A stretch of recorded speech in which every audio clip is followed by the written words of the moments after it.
Welcome to Wheelhaus. It's time for the best half hour of your week. I am Bo Drake Deese. And I'm Michael Morano, and that's right. So without further delay, here we go. Let's not hold back and let's talk about how the World Series is set. Last night, for the second time in 3 seasons, the Astros claimed their spot to play against the Washington Nationals after defeating the Yankees, kicking them out of their race to 28 in Game 6. Let's take a look at the highlights, Mike. And Bo definitely was not losing sleep over this one. Chad Green on the helm for today. Uriel Gorelli slick hits this one to deep left field, and that ball, just like Squidward's hopes and dreams, is gone. Astros take an early 3-0 lead here, but the Yankees are going to keep fighting back here. The Gardy party up, and he's going to hit this one to Josh Reddick with 2 on. He's going to slide and make the grab. Let's take another look at that one, Bo, shall we? Going all the way down, extending.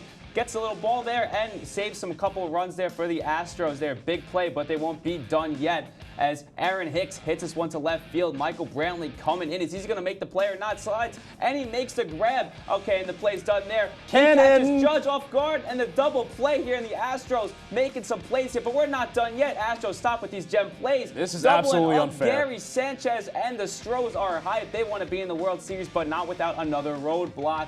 DJ LeMahieu up at bat, and he hits this one to deep right, going all the way back. The Astros going to do it, and it's over his head. And the Yankees tie this one up by a score of 4-4. And Bo, I think the Yankees have this one, don't you think? I would say Jose so. Altuve has other plans here as he hits this one to deep center field, going all the way back. And the Houston Astros win this one by a score of 6-4 to advance to their second World Series in just 3 years. Oh my goodness, look at them go. That is absolutely crazy. That's a short man there too. And Altuve's walk-off home run that sent Houston to victory gave him the MVP championship in the American League. The second baseman has had a great season at bat, finishing it out with a 3.48 average. His manager and his team have said that this is an honor and that he is well deserved for it. And sticking with baseball here, the Mets manager race is slowly heating up as Carlos Beltran has been invited for a second interview for the vacant manager position. Beltran is the first person to land a second interview, and he was the first person to land an interview overall with the organization. With the connections that he has with the front office, it seems like he has the edge right now over other top candidates like Eduardo Perez and Joe Girardi, who has also interviewed for the Cubs and Phillies. Beltran has made it clear that he only wants the Mets job and also declined interviews with the Cubs and Padres. Beltran spent the last season as a special advisor for the New York Yankees.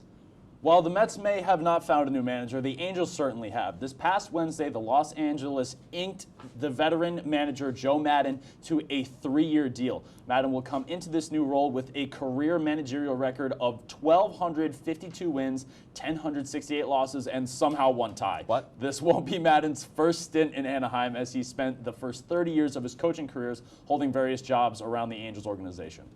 And only 5 days after Jalen Ramsey's huge trade to the Los Angeles Rams, it was uncertain how much time Ramsey would actually play. He sat out the 3 games in Jacksonville because of a back injury and only practiced twice before his game in Atlanta. Ramsey came off the bench in his first drive and defended star Pro Bowler Julio Jones. Ramsey added 4 tackles and a huge forced fumble in the first half. What a first time it was for him to get on the field. Matt Ryan stepping back, looking for everything, but the only thing he is going to see is relentless Ramsey defense getting the side. They're pretty amped up. Rams on the ball now. They're throwing it out. Everett going to absolutely exploit that hole. Take it right to the TD. Oh, my goodness. That's the dirty bird, Mike, in Atlanta. How do you think they're going to take that? Not very good. Aaron Donald and Devontae Freeman getting into a scuffle there. Devontae Freeman actually threw a right at Donald. And, yeah, not really that good. Later on, Matt Ryan going to get absolutely clobbered by the Rams, taken down. He will fumble it, but they'll blow it dead before anything. My fantasy team is suffering. That's a little tough. I saw you earlier with that reaction. Matt Ryan, though, also taking it tough. Very, very slow to get off his feet there. He's struggling. He's going to walk off the field before the end of the game. Not good for the Falcons. They're going to finish this one. LA will win 37 to a staggering 10. Oof. That is quite a solid win. LA improves to 4-3. Atlanta goes to 1-6. Marcus Peters played his first games with the Ravens today. He did something no player has done this season, intercept Russell Wilson. Not only did Peters intercept the pass, he also took it 67 yards the other way for a touchdown. That pick six was also significant because Peters has recorded a pick six in his first games with the Chiefs, Rams, and Ravens. Peters has had an NFL best 5 interceptions returned for touchdowns since entering the league in 2015.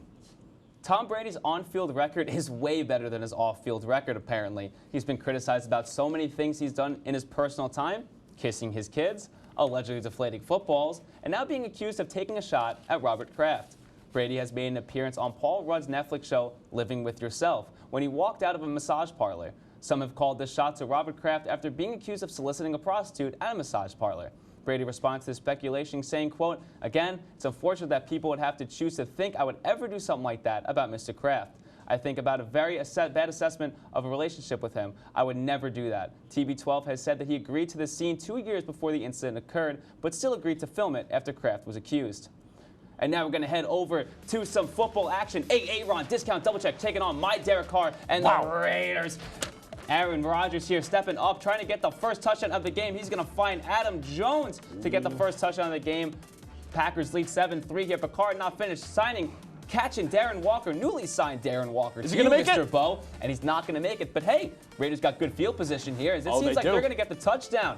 Derek Carr looking for one of his 15 receivers he has in every single game, going towards leaping here, and it seems like he's just going to be short at the 1 yard line. Take another look, and Carr, did you fumble in the end zone? That's going to be turned over. That's going to be Packers ball. And Rodgers, is he going to take advantage of that one? He sure is. Finding Camarillo there for the touchdown. That's going to put the Packers up by a score of 21-17, but we're not done yet. Aaron to Graham. Hey, Bo, did you know Jimmy Graham played college basketball? I didn't know that, actually, but thank you. Jimmy Graham getting a touchdown. Now, Raiders try to get another play here to get themselves on the board even more, but it's going to be overturned, and the Packers are just going to take even more advantage of it. Rodgers to Scantling, going down the sideline, tearing up the Raiders defense worse than John Gruden's haircut. I'm seeing the Raiders fall behind there in more than one ways, Mike. Well, the Green Bay Packers move on as they beat the Raiders by a score of 42-24, and Aaron Rodgers continues to make history as today he threw for 6 touchdowns, 429 yards, no interceptions, and he launched himself back into the MVP conversation as he completed 25 of 31 pass attempts with a 158.3 perfect passer rating. We're going to take a quick break, but when we come back, we have some top-tier quarterbacks going down, some big news regarding Oswego sports, and some big NBA stars pleading for an even bigger contract. Don't go anywhere. You're in the Wheelhouse.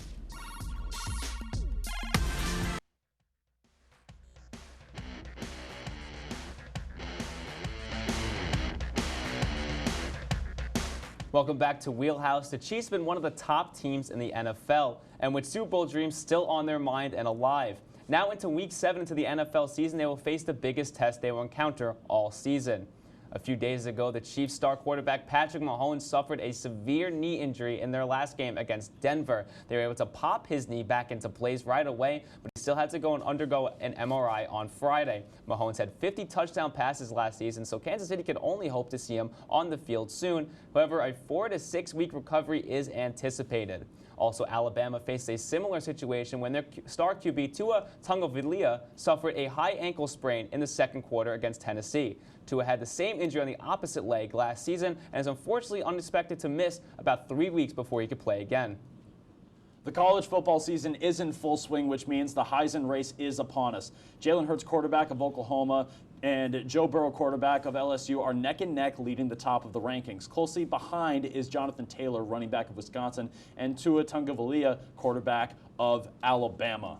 And, Ball, I think we're going to stick here with some college football. Wisconsin, undefeated, taking on Illinois. Jack Cohn in the shotgun, and he's going to find here Jake Ferguson to get into the end zone to put the Wisconsin up here. And Illinois trying to fight back here. Brandon Peters to Danny Navarro, breaking over some defenders. He's going to keep going here to the 10 and touchdown. What a play by Navarro to break through some defenders there and put them on the board.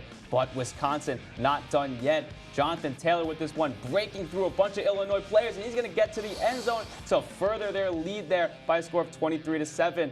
Wisconsin looking great, but Illinois not done yet. 23-14 here.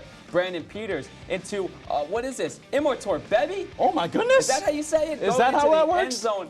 Cutting the lead now to 23-21 for Illinois, but hey, maybe Wisconsin could, win here. But James McCourt for Illinois. No pressure here, kid. It's just a winning game right here. Takes a kick, and the ball is good, and Illinois wins this one by a score of 24-23. What an upset!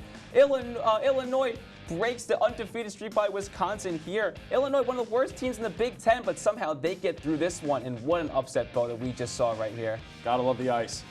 It was a game that had it all between the Oswego State men's hockey team and the Carleton Place Canadians. It was only the Lakers' first preseason game. The final score of the Saturday night showdown, 9-1. Talk about video game numbers. And if we're talking video games, Oswego was playing on rookie mode the whole way through. Third-line defenseman Derek Brown scored a hat trick with 2 goals coming in the first period. It was a great way to start off the campaign, and they look to continue their stellar play when they host Nazareth this Saturday at 7 p.m. Why don't we stick with hockey, Mike? I think we just up the ante a little bit. We're going to do hockey. New Jersey Devils at home against the Vancouver Canucks. You're in luck. Devils on the power play late in the first. Jack Hughes, top shelf. Where are the cookies at, Is Mike? that what Grandma hides them? Oh, she does, and they're delicious. Putting it right back behind Demko for his first goal. Everybody's ecstatic about that. Late second, New Jersey power play. Going to get the shot on Demko again. Just as the power play ends, they're going away. It's a breakaway. Oh, Blackwood's in trouble. No, he's not. Oh, saved by the pipe. Got the first stop, saved by the pipe the second time. If you look at that, that's almost cheating. 25 saves for Blackwood on the day, too. Look at that. First shutout of the season, third of his career. We're going to expect many more. Jack Hughes is going to be very, very happy about that, his first goal. And the Devils are going to go on to win that game, putting the Canucks behind them. Moving now on to some Oswego State men's soccer as the Lakers clinch a spot in the SUNYAC playoffs for the first time since 2014 this past weekend. The Lakers went 1-1 against Potsdam and Plattsburgh and were helped by Oneonta, who beat Geneseo on Saturday to secure a spot in the playoffs for the Lakers. Oswego currently sits 4-2-1 in the conference and will look to improve this weekend when they visit Fredonia and Buffalo State to close out the regular season. The board man got paid, but it wasn't Kawhi Leonard securing the bag.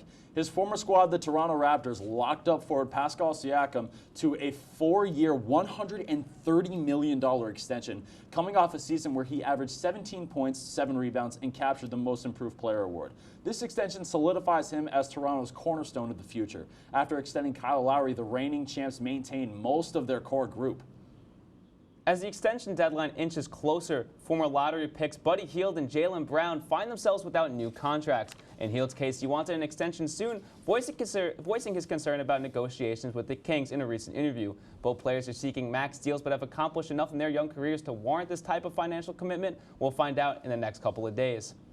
Moving on to a story that's got some local roots to it. Former Syracuse guard Dion Waiters has been suspended from the Miami Heat for the team's season opener against the Memphis Grizzlies for misconduct on the team bench during their final preseason game. Heat President Pat Riley was quoted on the issue saying there was a number of unacceptable incidents this week, culminating with his unprofessional conduct on the bench last night. As a consequence, I feel we had to suspend him. And I mean, Bo, we got top 10 plays coming up, but maybe one that didn't get the top 10 plays here. Oklahoma taking out the little chariot to bask in their glory. No! What happened? What happened? It's going down, and they're yelling timber, baby. I mean, what's going on? Slow-mo. Oh, man, you got to feel for these people. They just took a tumble. They hit harder than, that just hurts you so much. That video may not have been top 10 material, but stick around to see which plays made the top 10. Right after this, you're watching Wheelhaus.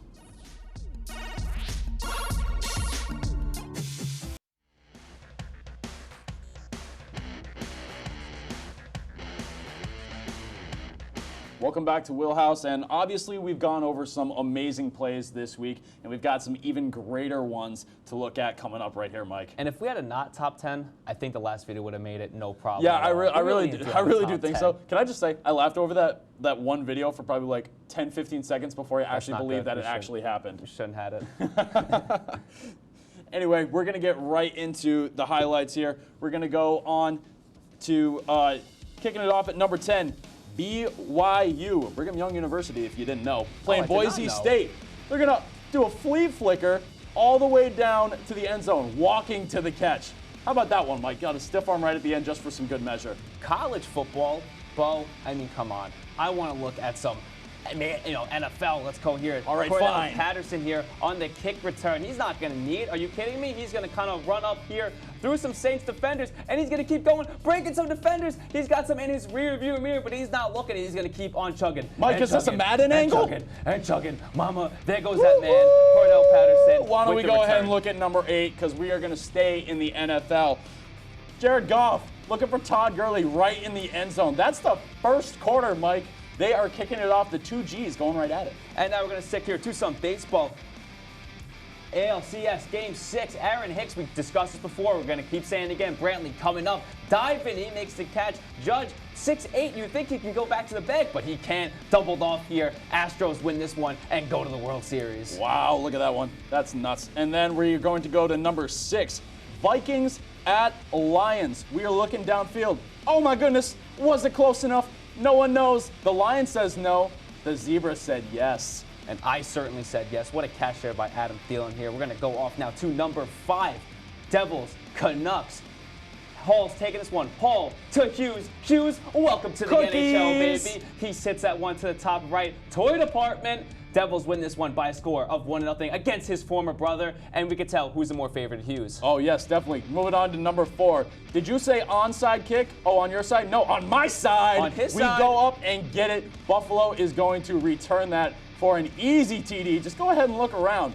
That was nuts. The man jumped out of the building, Michael. I don't know if you understand that. He jumped out of the building. There's not even a roof.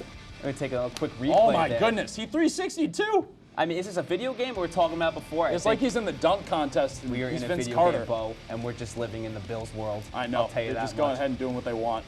As I want to get something a little serious here, kids, always remember to be yourself. Except if you're Eric Ebron, you can take this one, be like Eric Ebron. Look at this catch going in, but I don't think he got the 2 feet. And we're going to take a look at that one here. One-handed grab, check. 1 foot down, check. Other one, just gets it in there. Call is going to be overturned. Colts get the touchdown and the dub. We're going to go to number 2. Another amazing play that almost didn't look like it was going to be. DJ LeMahieu, top of the 9th. You're down 2. You need to. You get to. You got to. Look at that. Goes right over the glove. I was watching this, and I thought for certain that he was going to catch that. I was heartbroken, Bo. I was heartbroken. I was sweating I was really bit. heartbroken until about 30 seconds after. Jose Altuve, isn't he the second grader on this one? Hits this one. He's got the strength of, I don't even know what. Getting this one at deep center field, the deepest part of the ballpark, and the Astros go to the. Is that Chapman smiling? A++ in gym class for Jose Altuve. Oh, yes, of course there. As Altuve sends this one out. And now we're going to go to something a little more serious now. It's a Minnesota place kicker here, battling cancer, is able to get the place here and get the field goal, and that one is good. I mean, what a place there, and what a kick for Minnesota. Yeah, especially, you're going to overcome something like beating cancer 4 times and then still coming back to play college football. I mean, it's one of those things as a competitor. I've played sports, competitively, but you don't know the heart of somebody until you see something like that happen. It's crazy. And I have to say, out of all those, my favorite play in the top 10 has to be the DJ LeMahieu homer, only because the Yankees lost after that. I don't know about that one. I mean, I'm a big guy for kick returns. I really like Cordell Patterson's. I mean, I really like that one coming all the way. He used to be a former Raider. Did you know that? I did not know that. Did you in the Raiders? That's a stat you would definitely know that nobody else would know. I mean, come on. The Raiders did unfortunately lose this one by a score of 42-24. I know. Well, that's a little tough there, son. No, I'm not going to lie to you. That right there is a little tough. But when we come back, we address one of the biggest issues in Major League Baseball, and if they're using the correct methods to even try to fix that issue. Don't change the channel. You're in the wheelhouse.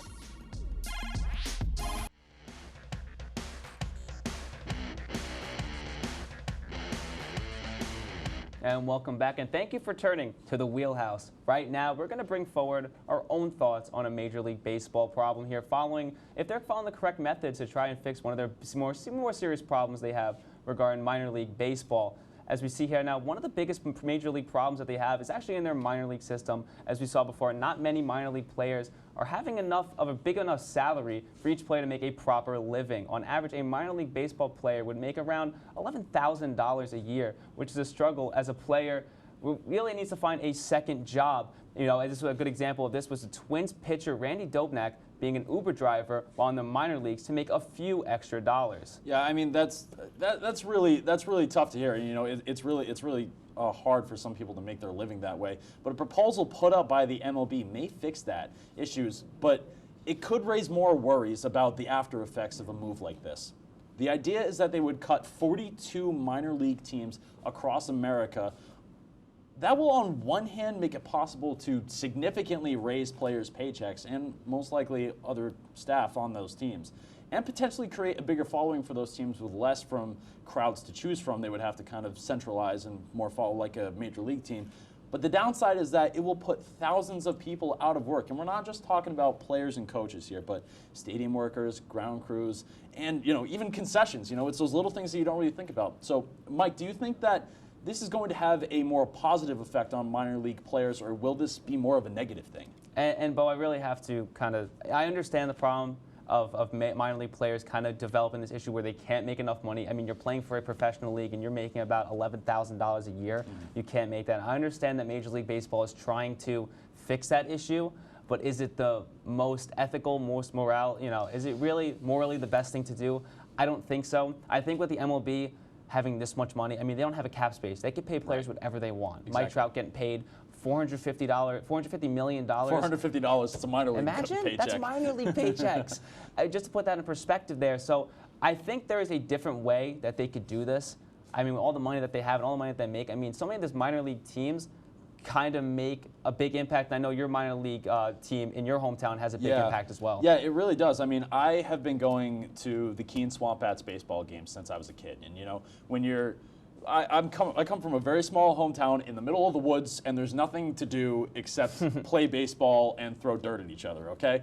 And even then, there's throwing involved. So I think that if the Keene Swamp Bats were one of these teams that got taken away, it would be such a big impact for the community. So many small local businesses get to advertise at the games, and that's something they don't make a point into as well, is that even small businesses make a living off of this. Yeah, exactly. They advertise and they help sponsor these teams, which puts a lot on this as well. So I don't know if this is the most ethical thing for the MLB to do. I agree. I think there's just a lot of things that they're not really considering. But that will wrap it up for this edition of Wheelhaus. Thank you so much for tuning in, and be sure to tune in next week on Sunday at 10:30 here on WTOP 10.